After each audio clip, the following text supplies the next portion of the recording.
Hola, hola. ¿Están ahí? Sí. Muy bien. Perfecto. Continuemos. Continuemos con nuestro estudio del catecismo. En esta ocasión, vamos a abordar de nuestro catecismo los numerales del 36 al 38. Y tres preguntas son las que vamos a estar tratando de responder con lo que estemos estudiando en estos numerales. A ver, todo el que estudia a Dios, toda persona que se acerca a estudiar a Dios, ¿lo conoce a la perfección? O sea, simplemente por el hecho de que ya me voy a poner a estudiar y a conocer a Dios, ¿significa que lo voy a conocer a la perfección? La segunda pregunta que vamos a abordar durante este estudio es, a ver, ¿será que yo puedo arrancar mi camino hacia el estudio de Dios, hacia conocerlo y decir, a ver, no necesito de nadie, déjenme a mí, yo puedo solo, gracias. No necesito iglesia, no necesito magisterio, no necesito sacerdote, nadie. Yo, mi Biblia, ya. ¿Será que se puede hacer eso? Y finalmente, una tercera pregunta que también vamos a estar intentando responder en este estudio es, ¿por qué necesitamos de una iglesia entre Dios y los hombres? ¿Por qué se necesita una iglesia? Repito, hay muchas manifestaciones cristianas que lo que dicen es que la iglesia no es necesaria. Es decir, tú, tu Biblia, tú, la palabra de Dios y más que suficiente. ¿Será que esto es posible? ¿Será que es conveniente que hagamos esto? Bueno, vamos a abordar estas preguntas. Vamos a trabajar el numeral 36-38 del catecismo, que justamente nos va a ayudar a poder entender cuál es la visión que nuestra iglesia nos propone para poder responder cuestiones como las que acabamos de ver. Y los temas que vamos a estar tocando durante este estudio tienen que ver con el error humano. Vamos a hablar sobre por qué existe el error humano. Luego también vamos a hablar sobre por qué es que no creen los que no creen. O sea, por qué hay personas que dicen, no, yo no creo en Dios, yo no creo en la iglesia, yo no creo en Jesús, yo no creo en lo que la fe católica propone. Bueno, ¿por qué? ¿Por qué a veces luego sí es tan evidente que la realidad y la verdad es como es? Porque a veces no creemos. ¿Ok? Y finalmente vamos a abordar la figura de Dios como maestro. Dios como un maestro que se acerca a nosotros y se quiere comportar como tal. Bueno, ya lo iremos abordando. Como siempre, vamos a empezar con una oración. ¿Ok? Y primero vamos a invocar al Espíritu Santo y vamos a continuar con nuestro esfuerzo de aprendernos después el Ave María en latín, para que conozcamos también el idioma oficial de nuestra Iglesia Católica. Ven Espíritu Santo, llena los corazones de tus fieles y enciende en ellos el fuego de tu amor. Envía a tu Espíritu Creador y renovarás la faz de la tierra. Oremos. Oh Dios que has iluminado los corazones de tus fieles con la luz del Espíritu Santo, concédenos que sintamos rectamente con el mismo Espíritu, gocemos siempre de su divino consuelo. Por Jesucristo nuestro Señor. Amén. Ave Maria, gratia plena, Dominus tecum, benedicta tu in mulieribus, et benedictus fructus ventris tui, Iesus. Santa Maria, Mater Dei, ora pro nobis peccatoribus, nunc et in hora mortis nostre. Amén. Muy bien. Listo. A iniciar nuestro estudio del Catecismo, numerales 36 al 38. Vamos a dar lectura a los numerales. Y van a ver cómo, no sé si les está pasando, pero cada vez que leemos la redacción, la manera como está escrito el catecismo, ya nada más la simple lectura nos da ya riquezas que vale la pena ya comenzar a atesorar, ¿no? La pura lectura, nada más decir que hay algo escrito de una manera muy bella. Vamos a leer estos numerales y después vamos a proceder ya a nuestro análisis. Dice, empezando por el numeral 36. La Santa Madre Iglesia mantiene y enseña que Dios, principio y fin de todas las cosas, puede ser conocido con certeza mediante la luz natural de la razón humana a partir de las cosas creadas. Sin esta capacidad, el hombre no podría acoger la revelación de Dios. El hombre tiene esta capacidad porque ha sido creado a imagen de Dios. Sin embargo, en las condiciones históricas en que se encuentra, el hombre experimenta muchas dificultades para conocer a Dios con la sola luz de la razón. A pesar de que la razón humana, sencillamente hablando, pueda verdaderamente por sus fuerzas y su luz naturales llegar a un conocimiento verdadero y cierto de un Dios personal que protege y gobierna el mundo por su providencia, así como de una ley natural puesta por el Creador en nuestras almas, sin embargo, hay muchos obstáculos que impiden a esta misma razón usar eficazmente y con fruto su poder natural. Porque las verdades que se refieren a Dios y a los hombres sobrepasan absolutamente el orden de las cosas sensibles. Y cuando deben traducirse en actos y proyectarse en la vida, exigen que el hombre se entregue y renuncie a sí mismo. El espíritu humano, para adquirir semejantes verdades, padece dificultad por parte de los sentidos y de la imaginación, así como de los malos deseos nacidos del pecado original. De ahí procede que en semejantes materias los hombres se persuadan de que son falsas o al menos dudosas las cosas que no quisiera que fuesen verdaderas. Por esto el hombre necesita ser iluminado por la revelación de Dios, no solamente acerca de lo que supera su entendimiento, sino también sobre las verdades religiosas y morales que de suyo no son inaccesibles a la razón, a fin de que puedan ser, en el estado actual del género humano, conocidas de todos sin dificultad, con una certeza firme y sin mezcla de error. ¡Pum! Increíble, maravilloso, mucho que aprender. Ya vieron de por dónde va. Este es el tema del catecismo del numerales 36 al 38.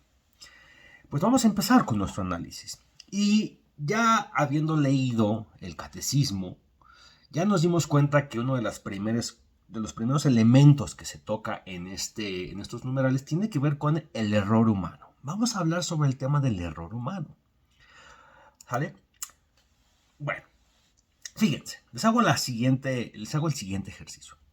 Imagina qué sucedería.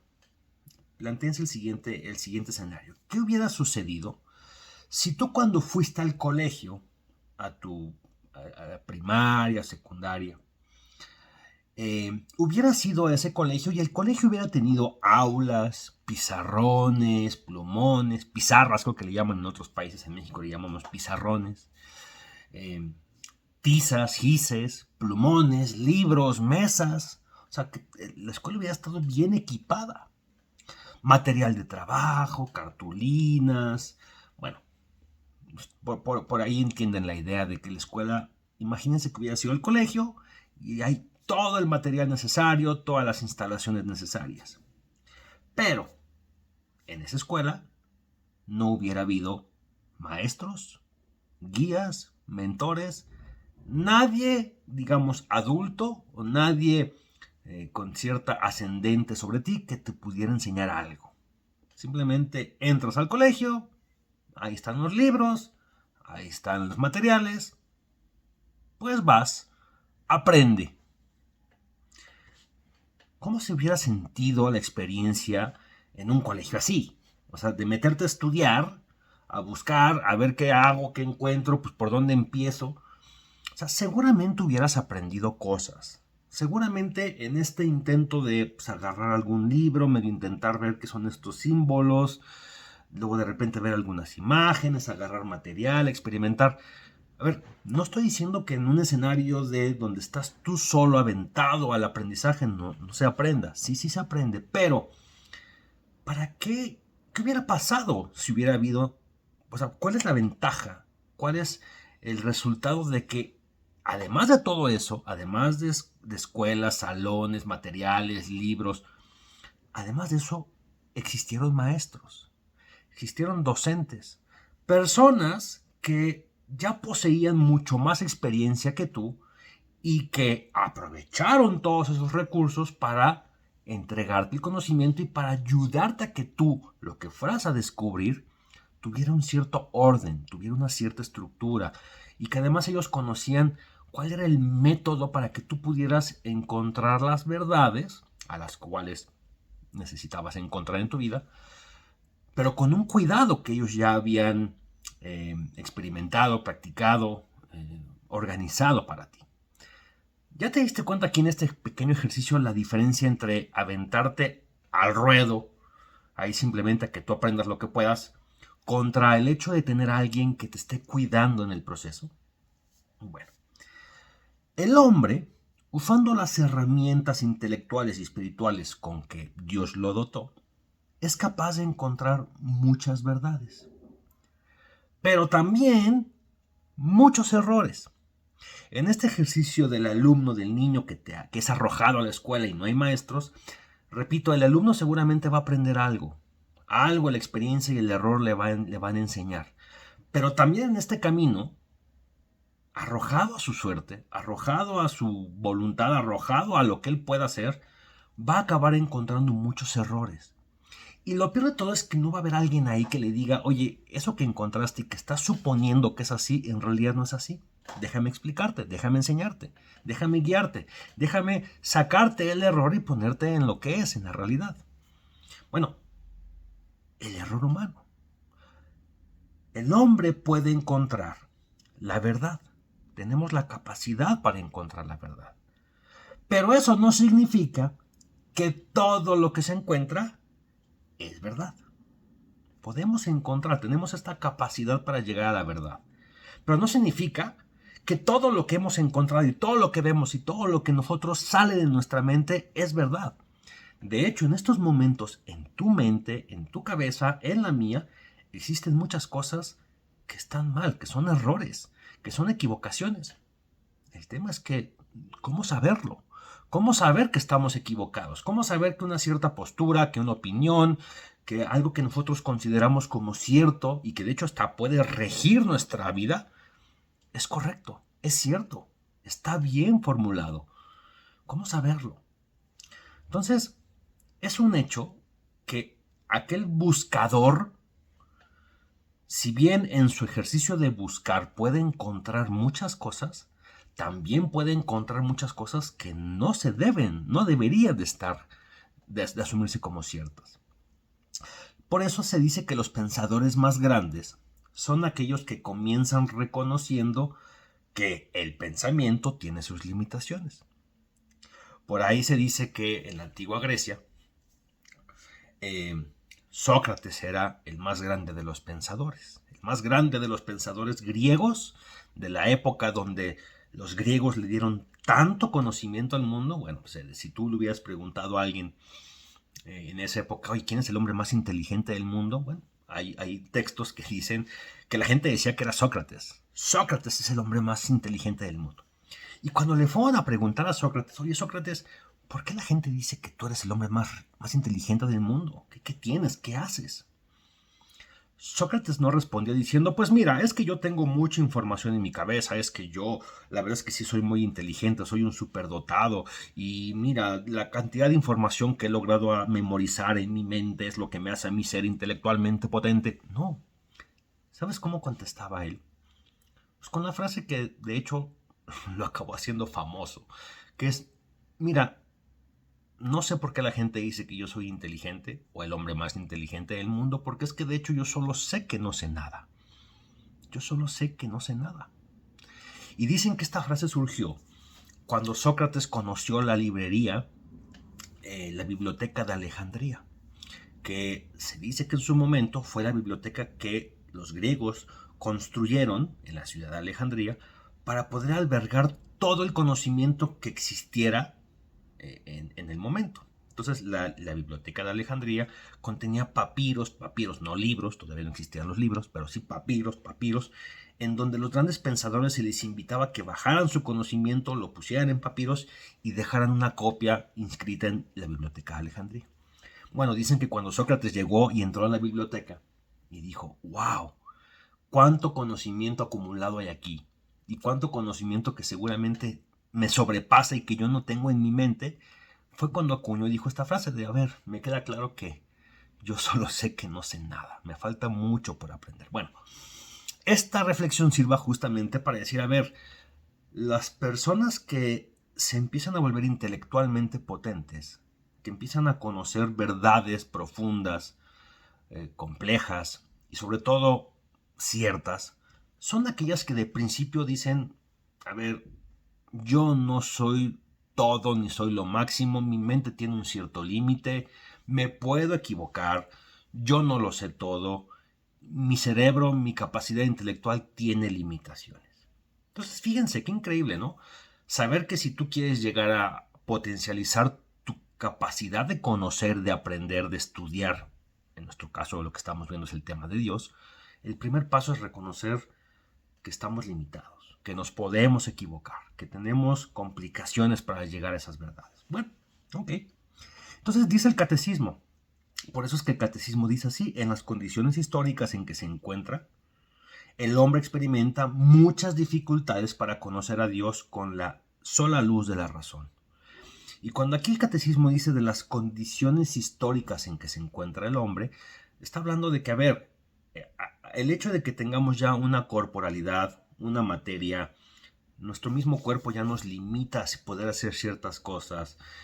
No solamente somos espíritu, estamos limitados en un espacio de tiempo y con ciertas limitaciones materiales, naturales, físicas. Bueno, dice, a ver, fuimos arrojados a este mundo material, por las razones que ya luego en su momento platicaremos, del Génesis, pecado original. Bueno, fuimos arrojados y lo primero que nos encontramos es que estamos limitados. ¿Ok? Entonces, las condiciones en las cuales, como criaturas de Dios, en estos momentos nos encontramos, los que estamos vivos, los que estamos viviendo esta realidad, ya automáticamente dicen, estás limitado, vas a tener muchas dificultades para poder ejercer el conocimiento completo de las cosas. Por eso también dice aquí el catecismo que hay muchos obstáculos que impiden a esta misma razón usar eficazmente y con fruto su poder natural. Muchos obstáculos. Y aquí sí es obvio y es bastante evidente que nos equivocamos, que cuando intentamos estudiar y conocer algo, existen muchas posibilidades de que nos equivoquemos, de que no todo lo que conozcamos sea cierto. ¿Por qué? Dice el catecismo que los sentidos nos engañan, la imaginación cavila, y además existe este tema de el pecado original que produce malos deseos. O sea, tú le vas a... O sea, si de por sí nuestros sentidos nos engañan, nos dejamos llevar por las emociones, los sentimientos, lo agradable, lo sensible nos produce que de repente nos desviemos del conocimiento de la verdad. Pero además luego tenemos una imaginación que nos hace soñar, creer, pensar, idealizar cosas que luego no son ciertas. A eso le agregas que además hemos sido, digamos, debilitados por el tema del pecado original. Pues entonces ya nos encontramos ante una criatura que cuando le dices busca la verdad, busca a Dios, ok, lo puede hacer, pero de ahí a que él solito pueda y que no puede equivocarse y que diga yo solito me encargo, nunca me voy a equivocar y lo que yo encuentro de Dios es porque es, pues está muy lejos ese ideal. O sea, no funciona así. De ahí que esto empieza a provocar que muchas personas, cuando empiezan a separarse de la iglesia, es cuando empiezan a pensar, a tener concepciones erróneas de la realidad. Es decir, me separo de la iglesia porque aquí la iglesia dice esto y mi manera de pensar en realidad dice que es esto. Entonces, como tú, iglesia, no opinas igual que yo, me salgo, fundo mi movimiento, fundo otra iglesia, fundo una herejía, fundo lo que sea, pero ya pensamos diferentes. Y ahora, ¿cuál de los dos tiene razón? Se empiezan a hacer todos los movimientos sismáticos en la iglesia. Bueno, ya platicaremos de eso en un futuro. Pero también nos propone, de aquí quiero que leamos la carta encíclica Human Generis, que escribió Pío XII en 1950. Vean qué hermosura de hecho, el Catecismo de la Iglesia Católica nos propone, ya ustedes se dieron cuenta, varias citas a las cuales cuando lean el catecismo no nada más es cuestión de leer lo que dice el numeral, sino también hay que hacer referencia y hay que ir a investigar qué es lo que dice la Human Generis, qué es lo que dice de Revelazione, qué es lo que dicen justamente las cartas de Santo Tomás de Aquino. O sea, hay que ir a las referencias que nos propone el catecismo. Bueno, nos propone que estudiemos y que leamos parte de lo que dice la encíclica Human Generis de 1950. Y fíjense por qué es importante sacar a colación esta carta. Dice, pero aunque sabemos que los maestros y estudiosos católicos en general se guardan de tales errores, ya hablaba la carta de que, los errores, la imaginación, los sentidos, bueno, hay muchos que se dedican a estudiar la teología y dicen, bueno, yo soy consciente de que eso puede pasar, entonces yo me voy a cuidar. Bueno, a pesar de que te cuidas y a pesar de que eres consciente de que eso te puede pasar, nos consta, sin embargo, que aún hoy no faltan quienes, como en los tiempos apostólicos, que esto sucede desde los primeros padres de la Iglesia, amando la novedad más de lo debido y temiendo ser tenidos por ignorantes de los progresos de la ciencia, procuran sustraerse a la dirección del sagrado magisterio. Y así se hallan en peligro de apartarse poco a poco e insensiblemente de la verdad revelada y arrastrar también a los demás hacia ese error. A ver, aquí Human Generis nos está explicando qué pasa cuando sucede una herejía o cuando sucede un movimiento que se separa de la Iglesia Católica y está explicando por qué. Y fíjate, aquí hay una cosa bien interesante. Dice, hay quienes, aquel conocimiento que parece ser o que es nuevo, por el simple hecho de que es nuevo, muchos le prestan más atención. Y luego parecería que es más importante que el conocimiento sea nuevo a que sea correcto. Muchos, amando la novedad más de lo debido, a ver, si es nuevo es bueno. ¿En serio? Si es nuevo es bueno. O muchos dicen, no, es que si yo no estoy actualizado, si yo no estoy al día, si yo no estoy hablando como hablan los modernos, entonces me van a ver mal. Aquí, ser temidos por ignorantes de los progresos de la ciencia, es que si no es científico, entonces no. Hoy la ciencia debe de explicarlo todo. A ver, espérate, ¿en serio? Bueno, estas ideas empiezan a provocar que la gente se aleje de la fuente más esencial de la verdad, que es Dios. A ver, decía San Justino Mártir, el filósofo, si busca la verdad, buscará a Dios. No hay de otra. Entonces,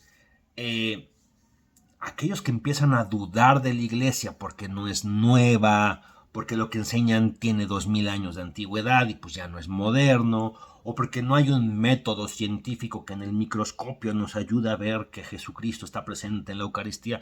Como no hay así, hoy los modernos hacemos ciencia, ¿sí? Hoy los modernos buscamos conocimiento nuevo. Ustedes, esos de la iglesia, son medievales y se quedaron con su conocimiento antiguo. Entonces se empiezan a separar y empiezan a correr el riesgo, dice justamente, de apartarse de la verdad de la iglesia, que es una verdad que fue revelada y entregada por Dios. Y Dios no tiene que ver con que sea nuevo o no. Dios entregó y dice, esto es real.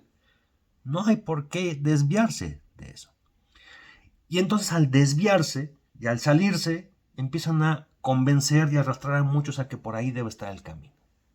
Entonces, fíjense lo que pasa cuando alguien se deja llevar por los sentimientos, por las emociones, por la innovación, por la novedad, por las tendencias modernas, siendo que en realidad Dios ya estipuló que así debe ser la verdad y que así se le debe de conocer, y la iglesia es quien tiene el método y quien tiene la forma de hacerlo.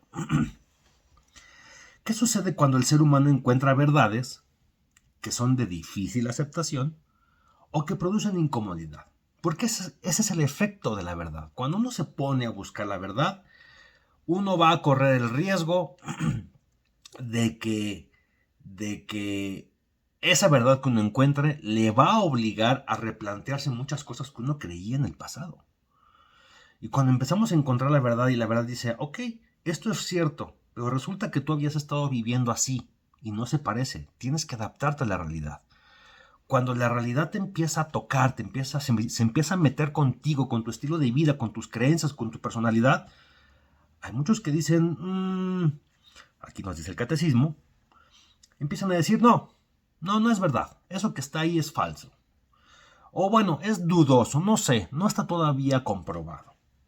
Y entonces el tema es que más bien no quieren que sea verdad. No les conviene, les incomoda. Y esa es nuestra postura como seres humanos débiles, limitados ante la verdad. No estamos 100% preparados para conocer la verdad. Y esto justamente es una de las razones que impiden que conozcamos a Dios como Él quiere que lo conozcamos. Bueno, pero no todo está ahí, justamente, no todo es, digamos, pesimista, no todo está, bueno, pues como no podemos, entonces nunca lo conozcamos. No, Él tiene un plan, Él quiere y Él nos ayuda de cierta manera, ya lo iremos viendo. Entonces, bueno, aquí hablamos sobre el error humano y cómo es que sí, por más que queramos conocer a Dios y que además tengamos la capacidad para poderlo razonar y pensar, no significa que siempre vamos a estar conociéndolo a la perfección. Ahora vayamos al tema de por qué no creen los que no creen. O sea, no sé si alguna vez ustedes han dialogado con algún ateo, con alguien que diga, no, yo no creo en Dios, o dudo de Dios, y han intentado entender cuáles son sus razones. Bueno, les quiero compartir en esta sección un video. Vamos a escuchar un video. Y es un video de John Carson Lennox, quien es un profesor emérito de la Universidad de Oxford en temas de matemáticas. Él digamos, es decano, docente de Oxford en ciencia matemática. Más científico, más rígido, más estructurado, más, digamos, cerebro izquierdo, lógico, pensante, no podríamos encontrar en la faz de la Tierra. Bueno, pero al final de cuentas también John Carson es un creyente y además es un defensor del tema teísta, del tema de que Dios existe. Y él ha tenido incluso debates con Richard Dawkins, quien es prácticamente el ateo más ateo que hay en la faz de la Tierra y quien incluso ha escrito libros de por qué la religión es mala, por qué la idea de Dios es mala, porque estamos todos equivocados, Richard Dawkins. Bueno, John Carson Lennox se ha sentado con él en debates, ustedes pueden poner ahí debate, Richard Dawkins, John Carson Lennox, vean los debates entre, yo creo que el ateo más ateo académico y el creyente más creyente académico. Bueno, quiero que vean este video porque a él en este extracto que les voy a mencionar en una conferencia le preguntan, es una conferencia que le está dando no sobre matemáticas sino sobre temas de religión, y en algún momento le preguntan, oiga, señor John Carson, ¿cuál es el argumento más fuerte que sustenta su idea de la existencia de Dios? O sea, de todos los argumentos que hay, que incluso ya repasamos algunos en los videos pasados, bueno, de todos esos argumentos, ¿cuál es el más fuerte que a usted le hacen creer que verdaderamente Dios existe? ¿No? Entonces, si le preguntas esto a un matemático, pues su respuesta seguramente vendrá muy, muy argumentada. Bueno, quiero que vean la respuesta que él da ante esta pregunta. Entonces, vamos a irlo analizando. What do you feel is the strongest argument supporting the existence of God? Well, strong for whom? That's an important question. If somebody's coming to me broken-hearted because they've just lost a relative through illness, there's no point in saying, my dear, just look at the fine-tuning of nature. Fíjense, dice John, a ver, si yo me voy a poner a debatir con alguien sobre los argumentos que yo tengo de la existencia de Dios, esos argumentos podrán ser lo más fuertes y contundentes que quieras, pero si la otra persona está pasando por un tema de una pérdida familiar y se está dejando llevar por sus emociones y por una sensibilidad que le va a impedir incluso dialogar, pues ese argumento podrá ser muy fuerte en mi cabeza, pero el otro tal vez no esté listo para recibir ese argumento. Y no por razones que el argumento no es que no tenga fuerza. Tal vez es que la persona no está lista o no está preparada para poder recibir ese argumento. I mean that seriously. I was asked by an atheist professor of philosophy at Oxford to address his students, who he told me were all atheists like him. and he said, we're going to grill you, but I hope you're going to use your strongest argument. Well, I said, if you know what my strongest argument is going to be, you better give it to me. So aquí habla John de, en algún momento, un colega suyo de Oxford le dijo, a ver, vamos a debatir y te voy a poner enfrente de mis alumnos que son iguales de ateos que yo, y más vale que traigas tu mejor argumento porque va a estar difícil convencernos. Bueno, él dice, bueno, es que si tú ya sabes cuál es el argumento más fuerte, pues dímelo, ¿no? Te vamos a rostizar, te vamos a acabar, porque parecería que los que creemos somos ingenuos, somos gente que no tiene argumentos, que no tiene soporte lógico en lo que pensamos, y no es cierto. Ya algún día platicaremos a profundidad de lo que es el pensamiento de Santo Tomás de Aquino, de San Agustín, de San Justino Mártir, y van a ver cómo hay evidencia más que suficiente para sostener los argumentos de lo que creemos. Entonces, bueno, dice, a ver, ¿a quién nos ha encontrado con alguien que lo reta así, decir, demuéstramelo? Bueno, pues ahí a John le pasó eso en el mundo académico. The argument that would convince me most is fine tuning. It's strong for some people. El argumento del ajuste fino. O sea, el profesor que lo retó le dije, a ver, bueno, es que el argumento que si yo en algún momento tuviera que considerar para volverme cristiano sería el argumento del ajuste fino. ¿No? El ateo estaba diciendo eso. O sea, ya el ateo conocía este argumento. O sea, ya lo sabía. Y es un argumento fuertísimo. De hecho, el argumento del ajuste fino es probablemente uno de los argumentos científicos más poderosos para decir es que no hay de otra, Dios tiene que existir. Y es un argumento donde dice que el universo, para que funcione como tal, para que no explote, para que no sea un caos, para que no implosione y para que no desaparezca de en medio del caos, se tienen que dar ciertas variables en ciertas fuerzas cósmicas, gravedad, temperaturas, bueno, no soy físico, pero se tienen que dar ciertas, digamos, variables ajustadas en ciertas medidas, que si tú llegases, o que si el universo llegase a variar un poquito, un micronumerito, esa variable, el universo entero sería imposible que existiera. O sea, la temperatura, la gravedad, las constantes cósmicas. Entonces dice, es imposible que tantas variables estén ajustadas de tal manera que solamente en ese ajuste el universo pudiera existir como existe. Y eso es un tema científico. Entonces dice, el ateo le dice, si yo fuera a creer en Dios, sería por ese argumento. Entonces el ateo ya conocía el argumento. People don't care sixpence about it. They're not interested in it. They don't understand its power and its force, which is great. People need all kinds of different arguments.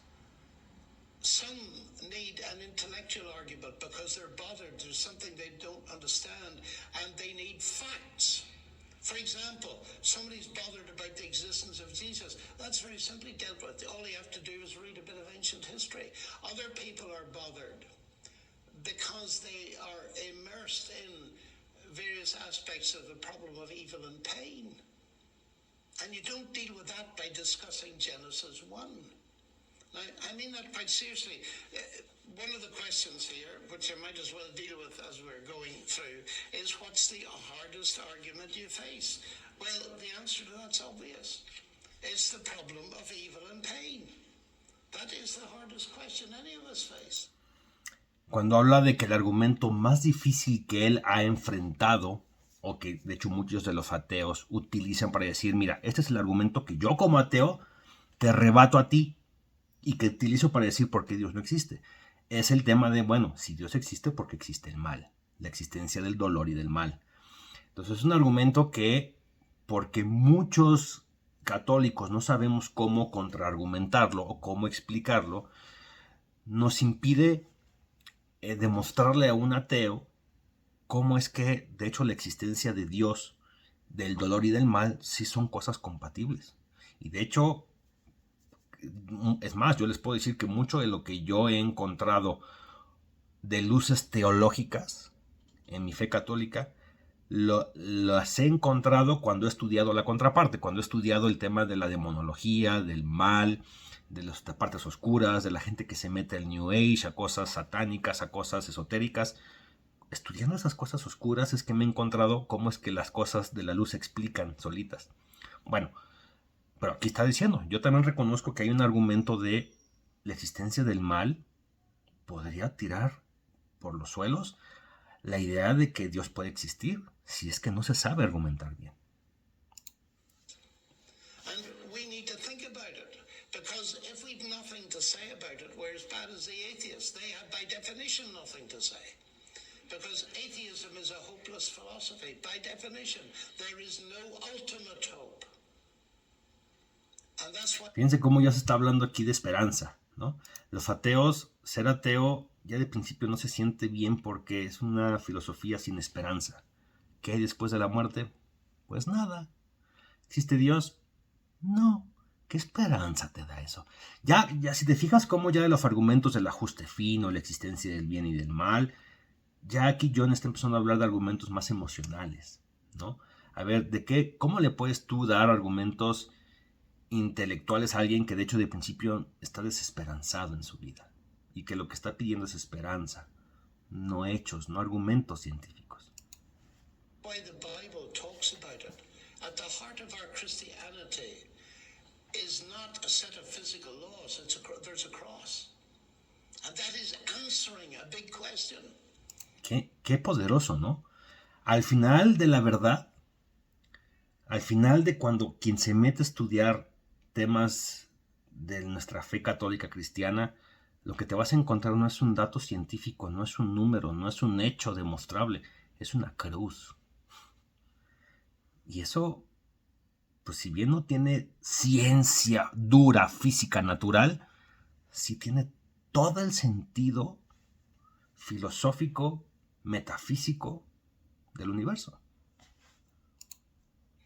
It's telling us at the very least that God didn't remain distant from the problem of suffering, but himself has become part of it. El That's sufrimiento. a very different kind of answer than arguments from nature or the philosophy of science. So there are all kinds of things. It depends who's asking the question. And we need to be sensitive. You see, sometimes, very often I find, you don't answer the question, you answer the questioner. You try to find out where they're coming from, where they're hurting, what the problem is. Y lo que dice John es, cuando te encuentras con alguien que está debatiéndote, contraargumentándote o atacándote en tu fe, a veces no escuches los argumentos que te va a dar, porque en realidad vienen de algo más profundo. Intenta observar a la persona, no al interrogante, sino al interrogador. Deshazte, digamos, de toda esta parte científica, académica, y ve a la persona que te está contraargumentando. ¿Qué tiene de fondo? ¿Qué piensa él del sufrimiento? ¿Por qué está sufriendo en su vida? O sea, fíjate cómo el amor y el amor al prójimo te puede ayudar a dar más argumentos y a convencer a alguien más que la ciencia o los datos. I never forget first learning this at Vean Cambridge esto, in college escuchen at esto. dinner. They used to provoke me, of course, because they liked mocking my Irish Christianity. And one night, a chap, but he was a very big chap, as far as I remember, and a Christian had asked me to explain why I believed in the resurrection. I was trying to keep my voice down, but of course, the lower I put my voice, the quieter the table became. And suddenly a student thumped the table, all the spoons and forks jumped. And he said, that's the most preposterous nonsense I've ever heard. Le preguntan, a ver, en una cena académica de intelectuales de Oxford, oye, a ver, explícanos por qué crees en la resurrección. A ver, ¿qué tiene de académico y científico esto? Y él, pues, cuando empieza a platicar, y lo empiezan a atacar, decir, a ver, si eres académico, si eres científico, esa es la cosa más estúpida que pudiste haber dicho, o sea, eso no tiene nada de ciencia detrás. Y pues bueno, a veces eso es el tipo de reacciones que hacen que nosotros, aunque sintamos y tengamos los argumentos, nos apaguemos. Y ven qué pasó después. How can you believe that rubbish? So I turned around and said, well, I said, you feel really strongly about this. He said, I do. I said, tell me, what did you make of Paul's evidence when you read it? He said, what? I said, well, I presume you feel strongly because you've got an evidence base. Well, did Paul talk about it? I said, come round for coffee. A ver, le dijo, a ver, si en verdad estás tan seguro de tu postura, es porque ya seguramente investigaste sobre el tema. Y si investigaste sobre el tema de la resurrección, dime cómo es que tú explicas lo que San Pablo, que fue de los primeros, digamos, testigos de que ese hecho fue real, ¿cómo explicas la evidencia que te da Pablo?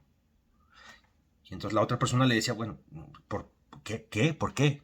Ah, bueno, entonces resulta que tu argumento de no creer y decir que esto era basura no está completo, todavía no se analizó toda la evidencia. Bueno, ven y lo platicamos después. Y luego miren cómo concluye el tema. So half an hour later, he said to me, do you know, my parents shoved this stuff down my throat, and I don't want it. And I said, that's the first honest thing you said to me tonight. Half an hour later, he became a Christian. And he has served the Lord for the last 50 years. You see, I got to the real issue. His anger was an outburst against his parents. It had nothing to do with intellectual argument. So I'm trying to help you see that this question has no single argument. Ahí está. Entonces, ¿ya vieron? ¿Cómo es que muchas veces no se trata ni siquiera de argumentos lógicos, razonables, intelectuales? La gente a veces no quiere creer porque trae bloqueos emocionales, porque trae herencias de los padres, porque han sido dañados en la infancia, porque nosotros los mismos cristianos católicos les hemos dañado, les hemos mal explicado, hemos dado mal testimonio, hemos generado emociones contrarias. Y entonces contra eso, contra una postura emocional así, pues es lógico que no quieras creer, que no hay ningún argumento que te sirva. Entonces fíjate, aquí en este caso decía John, esta persona que al principio me atacó y me dijo que la resurrección era una estupidez. Ya después en lo privado, en lo particular, cuando John le preguntó sobre su persona, dijo, a ver, no soy yo el que te estoy diciendo esto de la estupidez. En realidad fueron mis padres los que me metieron esta idea y reconozco que estaba hablando con el estómago o estaba pensando con el estómago. Entonces John le dice, ok, ahora sí ya estamos empezando a hablar. Esa es la primera cosa sensata que me dices. No me ataques, yo no te ataco, vamos a encontrar la verdad.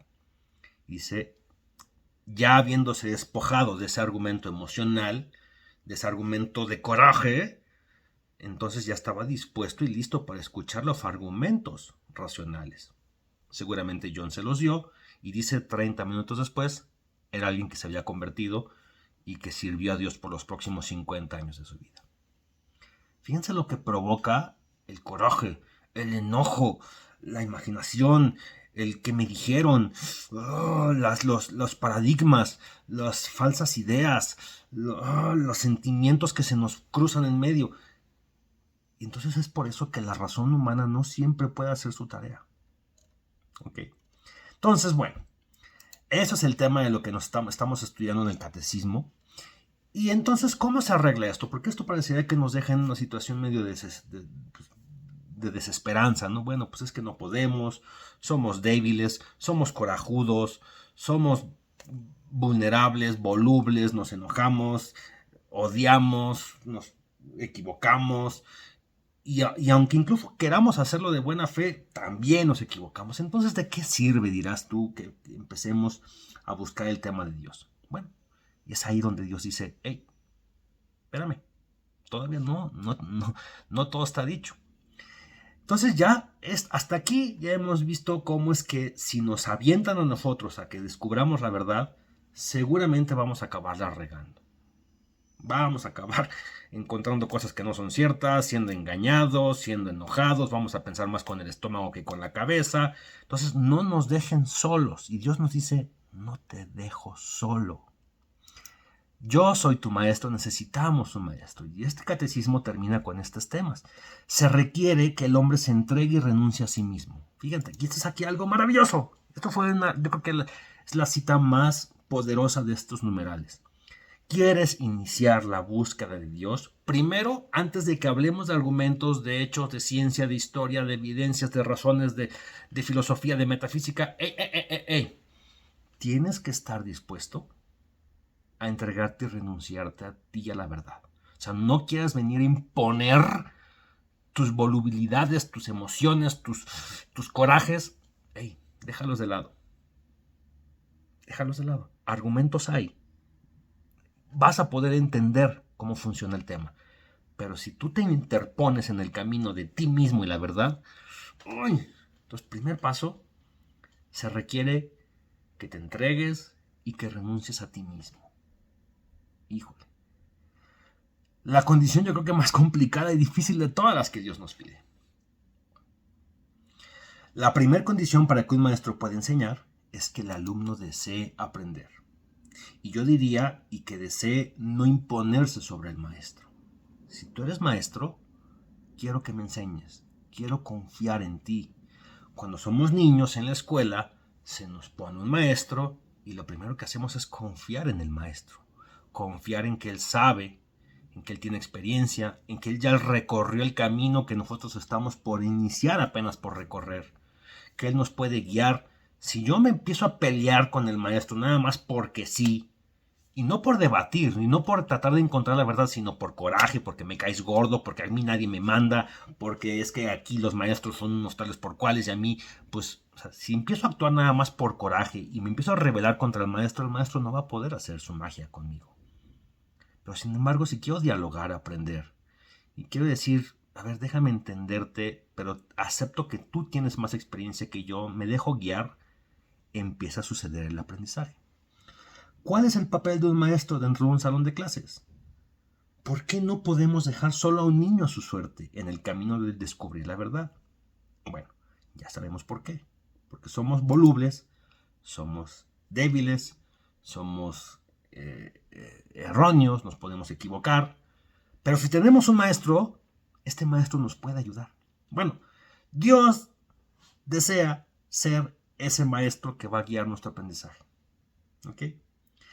Dice también el catecismo, dice también la carta Generis de 1950 de Pío XII, porque con frecuencia hasta los mismos disidentes de la iglesia se lamentan públicamente de la discordia entre ellos, o sea, ni siquiera los mismos, a veces teólogos y miembros de la iglesia nos ponemos de acuerdo en cuestiones dogmáticas, de tal suerte que, aún no queriéndolo, nos vemos obligados a reconocer que necesitamos un magisterio vivo.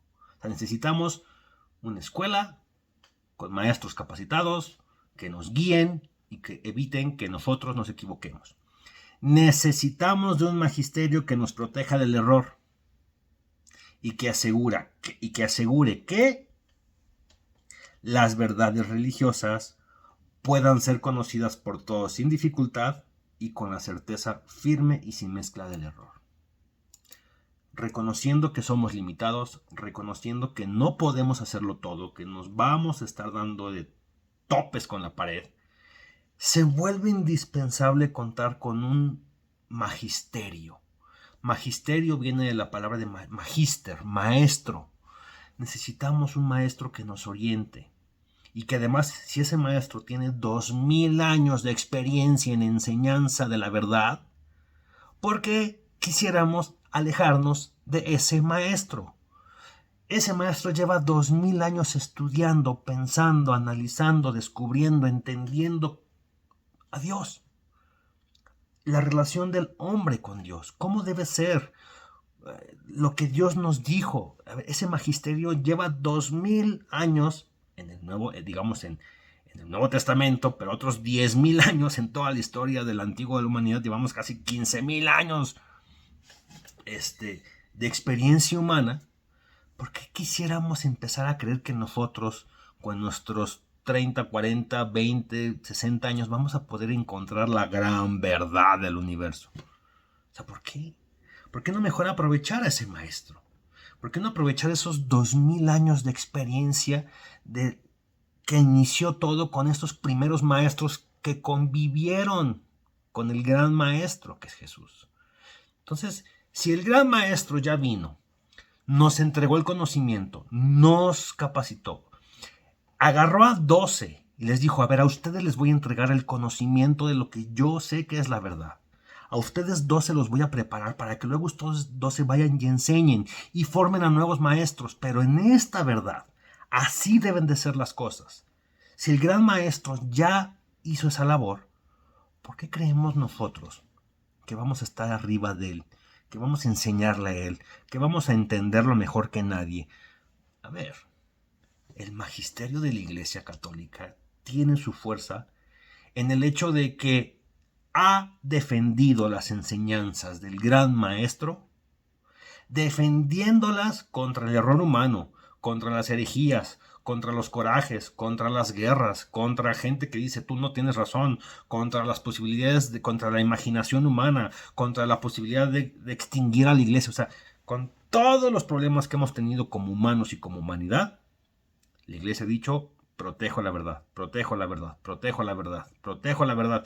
Oye, que tú estás mal. No, yo sé que fue lo que me enseñó el maestro.